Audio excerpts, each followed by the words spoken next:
ថ្ងៃនេះអូនសុំដើរចេញពីជីវិតបង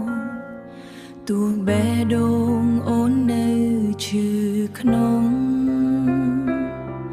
អូនធ្លាប់សង្ឃឹមថាបងនឹងផ្លាំងប្ដូរ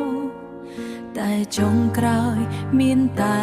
ទឹកភ្នែកហូរអូនធ្លាប់អត់ធ្មត់គ្រប់យ៉ាងព្រោះស្រឡាញ់បងលើនាងណាតែចិត្តបងមិនដែលមើលឃើញថាអូនឈឺប៉ុណ្ណា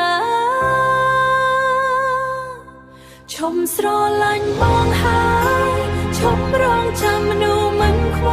ល់អរពេលដែលអូនយំរយប់ព្រោះពាក្យសន្យាគ្មានន័យសល់ឈុំស្រឡាញ់បងហើយទោះចិត្តនៅនឹកមិនភ្លេច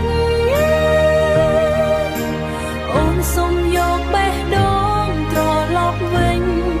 មិនឲ្យឈឺចាប់ទៀតទេ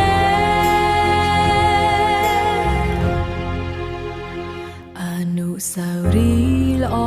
ល្អនៅតែចាំតែវាមិនអាចត្រឡប់ក្រោយបងជាមនុស្សដែលអូនស្រឡាញ់បំផុតតែបែរជាធ្វើឲ្យអូនឈឺបំផុតថ្ងៃណាបងនឹកអូនឡើងវិញប្រហែលអូនទៅឆ្ងាយហើយមនុស្សដែលបងមិនធ្លាប់ថែថ្ងៃនេះគេលែងនៅចាំទៀតហើយឈុំស្រ